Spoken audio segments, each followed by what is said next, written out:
रात की सब्जी में सुबह वाला तड़का। मालकिन, ये कल रात के छोले बचे हुए फ्रिज में रख दूं? आशा इधर आ। जी भाभी। आशा, तुझे हमारे घर काम करते हुए कितने साल हो गए? भाभी, मुझे तो 4 साल हो गए। तू पिछले 4 सालों से अभी तक नहीं समझी कि हमारे घर में रात की सब्जी सुबह नहीं खाई जाती? चुपचाप उसे नाली में फेंक दे, कोई नहीं खाएगा रात के छोले। अरे बहन जी, भाई साहब, आप लोग चाय पीजिए। हमारे घर के नौकर बार बार एक बात भूल जाते हैं, बहू ने जब तक ना समझाए समझते ही नहीं है। मुस्कान के मम्मी पापा अपनी बेटी के होने वाले ससुराल को देखने के लिए आए हुए थे, पर वहाँ पर जब मुस्कान की मम्मी ने उसकी होने वाली जेठानी की नौकरानी से रात का खाना फेंकने के लिए कहा, तब कुछ पलों के लिए मुस्कान की मम्मी को अजीब सा लगा। घर आकर भी उनका चेहरा थोड़ा उदास था। अब छोड़ो भी सुषमा, हर किसी के घर का अपना अपना हिसाब होता है। तुम्हें क्या लगता है, क्या वो सब सही था? मैंने खुद देखा, उनकी नौकरानी आशा इतना बड़ा पतीला भरा हुआ छोलों की नाली में फेंक कर आई थी। हम लोग तो अनाज का बिल्कुल भी अपमान नहीं करते। हाँ, ये अलग बात है कि 2-3 दिन पुरानी चीज हो जाए तो उसे फेंकना पड़ता है, पर रात की सब्जी सुबह फेंकने का तो कोई तुक ही नहीं है। जब सब्जी फ्रिज में रखी है, खराब नहीं हुई है, रात को बनाई हुई सब्जी को सुबह सुबह फेंक दो, बात बहुत गलत सी दिखाई दे रही है। मम्मी, आपकी बातें सुनकर तो मुझे भी बहुत बुरा लग रहा है कि मैं ऐसे घर में जा रही हूँ। अरे हो सकता है रोजाना ऐसा ना करते हो, कभी कभी कोई सब्जी फेंक देते होंगे। अब ये सब देखकर हम रिश्ता तो मना नहीं कर सकते ना। सगाई हो चुकी है, शादी की तारीख निकल आई है, और फिर समीर भी बहुत अच्छा लड़का है। हाँ पापा, आप ठीक कह रहे हो। हम उनकी गलती की वजह से समीर जी के साथ गलत नहीं कर सकते। समीर जी आप दोनों को बहुत मान देते हैं। मुस्कान और उसके मम्मी पापा ने बात को वहीं खत्म कर दिया। वो नहीं चाहते थे कि एक छोटी सी बात की वजह से शादी जैसा बड़ा रिश्ता टूटे, पर मुस्कान ने अपने मन में ठान लिया था कि शादी के बाद अगर उसने ऐसा होते हुए देखा तो वो बोलेगी जरूर। कुछ समय बाद मुस्कान और समीर की शादी हो जाती है। शादी के बाद जैसा मुस्कान की मम्मी ने बताया था वैसा ही मुस्कान को देखने मिला। ऐसे ही एक सुबह रसोई में जब मुस्कान नाश्ता लेने के लिए पहुंची, तब उसने देखा नौकरानी आशा काफी सारा पालक पनीर डस्टबिन में फेंक रही है। मुस्कान उसे रोक देती है। अरे अरे आशा दीदी, ये क्या कर रही हो? रुको, ये पालक पनीर क्यों फेंक रही हो? छोटी भाभी, मालकिन ने बोला है रात को जो भी सब्जी या दाल बच जाए उसे सुबह फेंक दो। पर ये खराब थोड़ी है, लाओ ये सब्जी मुझे दो। पर भाभी, अगर मैंने ये सब्जी नहीं फेंकी तो बड़ी भाभी गुस्सा करेंगी। नहीं करेंगी गुस्सा, लाओ दो मुझे। छोटी भाभी, आप इस सब्जी का करोगे क्या? मैं इस सब्जी को दोबारा तड़का लगाऊंगी। पता है, रात की सब्जी सुबह नाश्ते में खाओ तो बहुत टेस्टी लगती है, खासकर साग, पालक, करेले, राजमा, ये सब तो अगले दिन ही टेस्टी लगते हैं। मुस्कान की बातें सुनकर आशा चौंक गई। मुस्कान पालक पनीर तड़का लगाने लगी। मुस्कान ने बर्तन गैस पर रखा और उसमें थोड़ा देसी घी और प्याज टमाटर के साथ थोड़े मसाले डालकर पालक पनीर को दोबारा से चटपटा तड़का लगा दिया। बराबर में खड़ी आशा सब देख रही थी। तड़के की खुशबू पूरे घर में फैल गई। रसोई में आज कुछ खास बन रहा है, बड़ी बढ़िया खुशबू आ रही है। आशा, रसोई में जरूर कोई सब्जी बना रही होगी, उसमें देसी घी डाला होगा, तभी अच्छी खुशबू आ रही है। नाश्ता तो सबने कर लिया, फिर आशा दोबारा से क्या बना रही है, मैं देख कर आती हूँ। जेठानी रसोई में जाती है। गैस पर पालक पनीर उबल रहा था, ये देखकर वो गुस्से में आ जाती है। मुस्कान, ये क्या कर रही हो? ये तो रात का पालक पनीर है ना? आशा, मैंने तो ये पालक पनीर तुम्हें फेंकने के लिए बोला था, फिर ये यहाँ क्या कर रहा है? भाभी, इसे मैंने दोबारा से तड़का लगाया, रात का ही तो था, कोई खराब थोड़ी हो जाती है। इतनी टेस्टी सब्जी थी, मुझे तो बहुत पसंद आई थी। आशा ने बहुत बढ़िया सब्जी बनाई थी। रात की सब्जी सुबह तक खराब थोड़ी हो जाती है। मैंने सोचा मैं गरम कर ली थी, उसके साथ थोड़े से चावल बना लूंगी तो सब्जी लग जाएगी। मुझे लगता है तुम्हें इस घर के नियम समझाने पड़ेंगे। माँ जी, माँ जी। क्या हुआ बहू, क्यों इतना शोर मचाया हुआ है? शोर मचाने वाली तो बात ही है। आपको पता भी आपकी नई बहू ने क्या किया है? रात की बची हुई सब्जी को दोबारा तड़का लगा दिया। ये हमें अब रात की सब्जी खिलाने के बारे में सोच रही है। क्या? ये तुम क्या कह रही हो बहू? रात की सब्जी सुबह तड़का लगाकर? मुस्कान, क्या कर रही हो तुम रसोई में? माँ जी, मैं तो बस रसोई में रात की सब्जी को तड़का लगा रही थी। पालक पनीर रात का बहुत अच्छा बना हुआ था, मैंने सोचा मैं गर्म कर लेती हूँ, सब चावल के साथ खा लेंगे। पर इस बात पर भाभी गुस्सा हो गई। आशा को आपने इतनी टेस्टी सब्जी फेंकने के लिए कह दिया। मुझे ये देखकर बहुत हैरानी हुई और दुख भी हुआ। हम अनाज बेफिजूल में क्यों फेंके जब अनाज खराब ही नहीं हुआ? मुस्कान, तुम्हें इसमें क्या दिक्कत है? अगर हमने रात की सब्जी सुबह फेंकने के बारे में सोचा, हम ऐसे ही करते हैं। हम रात की सब्जी को सुबह फेंक देते हैं, कोई बात नहीं, आप लोगों को नहीं खानी तो मत खाओ, पर मैं सब्जी फेंकने नहीं दूंगी। मैं अन्न का अपमान नहीं कर सकती हूँ। मैं आप लोगों को परेशान नहीं करूंगी, बस रात की सब्जी सुबह फेंकी नहीं जाएगी। उसका मैं जो भी करूँ वो मेरे ऊपर है। ठीक है आशा, आज से रात की सब्जी मत फेंकना, मुस्कान को ही देना। इसे ज्यादा शौक आ रहा है ना रात की सब्जी को तड़का लगाकर खाने का, तो इसे खाने दिया करो। थोड़ी बहुत मैं भी खा लेता हूँ बहू, पालक पनीर मुझे भी दे देना। मुस्कान की सास और जेठानी अपने अपने कमरे में चली गई। मुस्कान ने तड़का लगाया हुआ पालक पनीर अपने ससुर को दिया और खुद भी उसी के साथ चावल बनाकर खाए। कुछ देर बाद आशा हिचकिचाती हुई मुस्कान के पास आई और बोली, छोटी भाभी, अगर आप नाराज ना हो तो क्या थोड़ा सा पालक पनीर मैं अपने घर ले जा सकती हूँ? अरे नहीं नहीं, इसमें नाराज होने वाली कौन सी बात है, ले जाओ। अभी तो बहुत सारा रखा है, मैंने और पापा जी ने खा लिया, वो वाला सारा तुम ले जाओ। और हाँ, रोजाना जो भी रात की सब्जी बचा करेगी उसे मेरे लिए और पापा जी के लिए निकाल कर। तभी समीर भी आ जाता है। मुस्कान, मैं भी थोड़ी बहुत रात की सब्जी खा लिया करूंगा। मुझे तो मम्मी और भाभी मना करती हैं, वरना मुझे इसमें कोई एतराज नहीं है। जब मेरी वाइफ खा सकती है तो मैं क्यों नहीं। छोटी भाभी, मुझे ये देखकर बहुत खुशी हुई कि आप अन्न का सम्मान करते हो। भैया जी, आपको पता है जब मेरे से मालकिन और बड़ी भाभी रात की सब्जी फेंकने के लिए कहती थी तो कई बार मेरा मन करता था कि मैं उनसे कहूँ कि ये रात की सब्जी मुझे दे दो, पर डरती थी बोलने में।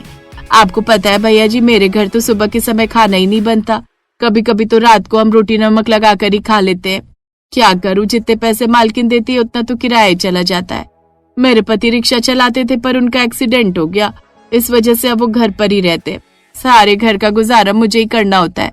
तभी मैंने छोटी भाभी से कहा कि सब्जी मुझे दे दिया करें, मुझे बहुत सहारा हो जाएगा। बोलते बोलते आशा का गला सूख गया। उसकी आंखों के आंसू उसकी गरीबी बयां कर रहे थे। रसोई के बाहर खड़ी मुस्कान की सास और जेठानी को भी अपने किए पर बहुत पछतावा हो रहा था। वो दोनों अंदर आई। मुस्कान, आज तुम्हारी वजह से हमें अपनी गलती का एहसास हुआ है। हम इतने सालों से अन्न का अपमान कर रहे थे, खाना वेस्ट कर रहे थे, पर ना जाने कितने ऐसे लोग हैं जिन्हें खाना नसीब भी नहीं होता। हमसे बहुत बड़ा पाप हुआ है। आशा, रात की जो भी सब्जी बचेगी अब से हम सब सुबह तड़का लगाकर खाए करेंगे। और हाँ, बाकी की सब्जी तुम अपने घर ले जाया करना। अब इस घर में खाने का अपमान नहीं होगा, खाना वेस्ट नहीं होगा। मुस्कान की एक अच्छी पहल से उसके ससुराल वालों ने अच्छी आदत को अपनाया। अब खाना वेस्ट नहीं होता था, बल्कि रात की सब्जी को सुबह तड़का लगाकर फिर से नया रूप दिया जाने लगा। ये कहानी हमें यही संदेश देती है कि रात की सब्जी, रोटी, दाल हम सुबह नाश्ते में तड़का लगाकर और गरम करके खाएं तो इसमें कोई बुराई नहीं।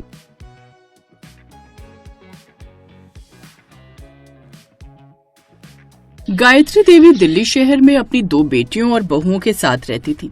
कई साल पहले वो गांव छोड़कर शहर आ गए, जिस कारण उनके दोनों बेटों की पढ़ाई लिखाई और फिर शादी भी शहर में ही हुई। उसकी दोनों बहुएं भी शहर से आई थीं और गायत्री अब अपनी दोनों बहुओं को अपने गांव रामगढ़ कुल देवी के दर्शन के लिए ले जाना चाहती थी। अब मेरी छोटी बहू भी आ गई है जी, तो मैं चाहती हूँ कि हम उन्हें कुल देवी के दर्शन करवा लाएं। वो क्या है ना, हमें कुल देवी के दर्शन किए बड़े दिन हो गए और अब दोनों बहुएं भी आ गई हैं। उन्हें गांव लेकर जाएंगे, तभी तो उन्हें हमारे रीति रिवाज पता होंगे। अब हम तो सारी उम्र यहाँ बैठे नहीं रहेंगे। तुम ठीक कहती हो गायत्री, हम 2 दिन बाद ही अपनी दोनों बहुओं को लेकर चलते हैं। अब गायत्री इस बारे में अपनी दोनों बहुओं से बात करती है। रश्मि, काव्या, तुम दोनों गांव जाने की तैयारी कर लो। गांव जाने की तैयारी माँ जी? हाँ, क्योंकि कुल देवी की पूजा के लिए हम लोगों को गांव जाना है।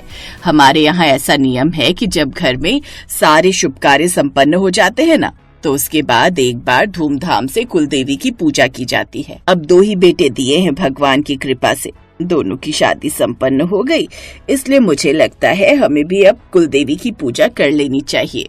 कुल देवी की पूजा तो यहाँ रहकर भी हो सकती है माँ जी, उसके लिए गाँव जाना जरूरी है क्या? हाँ, बिल्कुल जरूरी है बहू। हम लोग चाहे जितने भी आगे बढ़ जाएं, लेकिन कुछ परंपराएं और रीति रिवाज ऐसे हैं जिनके लिए हमें आज भी गांव पर निर्भर रहना पड़ता है। वो पूजा गांव से ही की जा सकती है। गांव में हमारे बड़े बुजुर्ग हैं, उनके आशीर्वाद और मार्गदर्शन से ही ऐसे कार्य सफल होते हैं। यहाँ अकेले शहर में हम कर भी लेंगे तो पता नहीं उसका फल हमें मिलेगा कि नहीं। रश्मि और काव्या एक दूसरे का मुंह देखने लगती हैं, लेकिन अपनी सास की बात मानने के अलावा उसके पास और कोई चारा भी नहीं था। उन दोनों ने अब गांव जाने की तैयारी शुरू कर दी। कुछ दिन बाद वो सभी ट्रेन से सीधा गांव पहुंच जाते हैं, जहां पहुंचते ही सास अपने तेवर में आ गई। जरा घूंघट रख लो सर पर। क्या माँ जी, घूंघट? हाँ बहू, ये गांव है, यहाँ के रीति रिवाज के हिसाब से ही चलना होता है। देखो बहू, कान खोलकर सुन लो तुम दोनों। शहर के रंग ढंग यहाँ गांव में नहीं चलने वाले, इसलिए यहाँ जरा ढंग से रहना, नहीं तो औरतें 100 बातें बनाएंगी। दोनों बहुएं सर पर घूंघट रखकर गांव अपने घर पहुंच जाती हैं, जहां उनका कच्चा मकान कई सालों से बंद पड़ा था और उनके कच्चे गांव के उस घर में केवल 2 ही कमरे थे और उनकी रसोई आंगन में बनी हुई थी।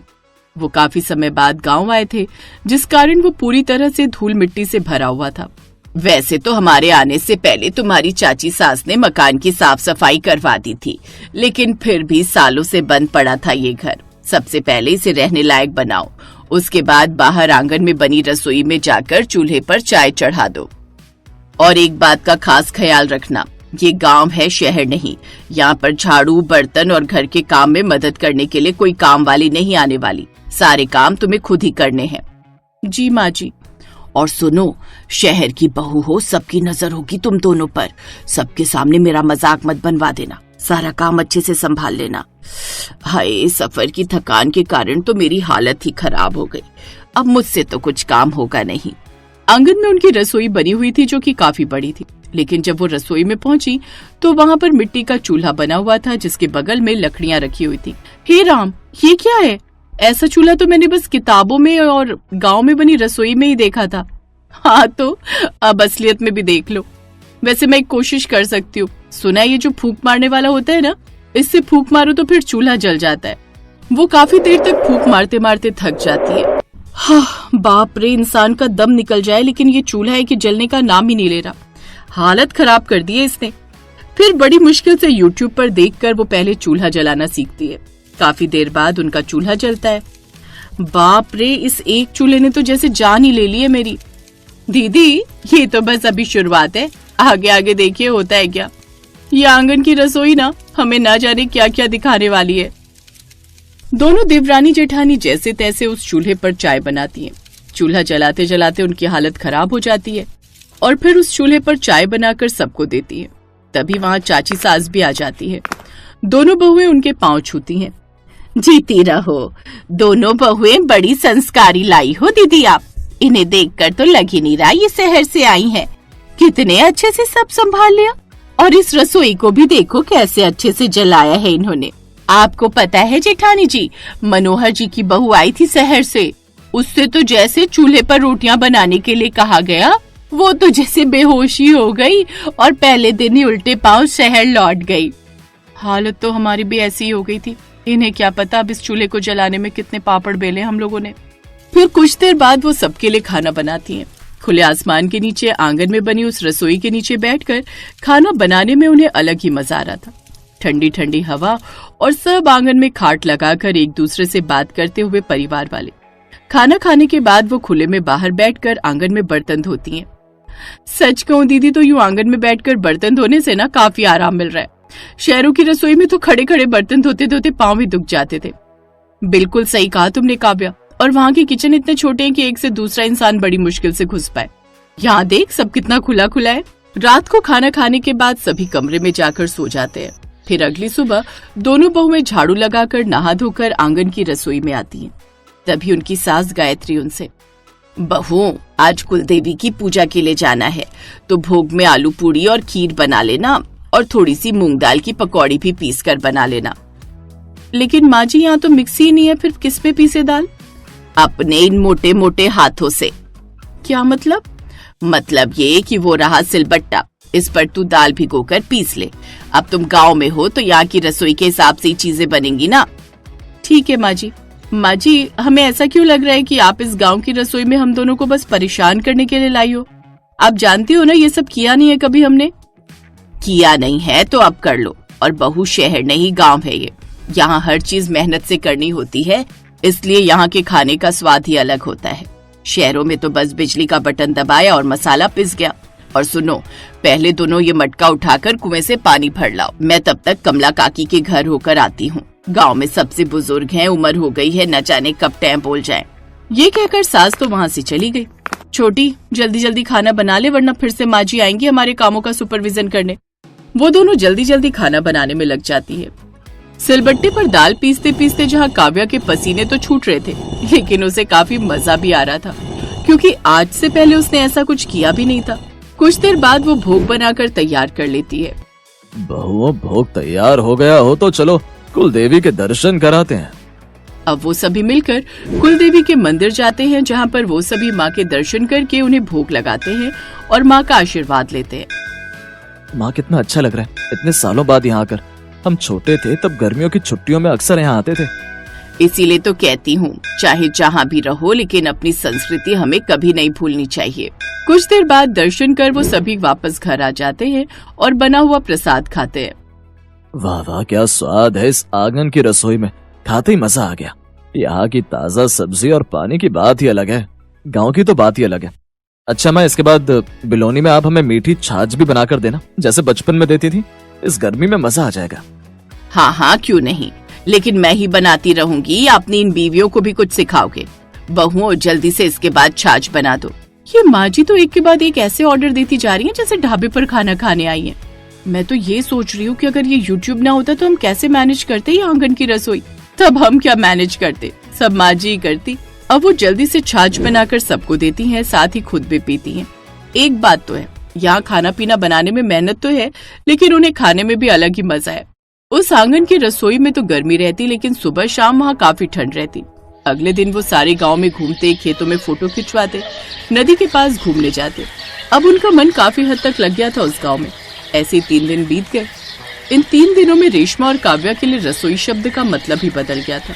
अब उन्हें अपनी उस आंगन की रसोई में खाना बनाने में मजा आने लगा था और अब उनका वापस लौटने का समय आ गया था। गांव की ये ट्रिप हमारे लिए एडवेंचर ट्रिप से भी ज्यादा हो गई है। हाँ बहू, लेकिन कल सुबह हम लोग वापस शहर के लिए भी निकल जाएंगे।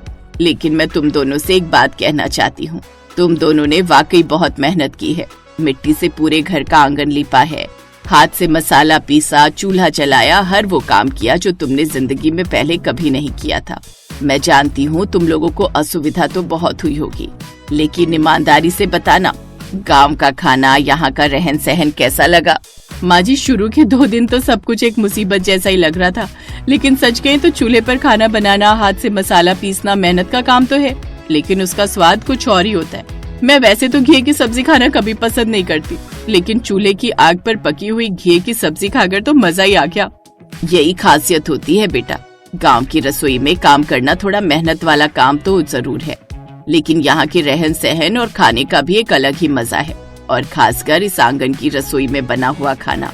जाने से पहले दोनों देवरानी जेठानी ने उस आंगन की रसोई को बड़े गौर से देखा, जिसे देख उनकी पलकें भीग गई। आंगन की उस रसोई में काम करने का अनुभव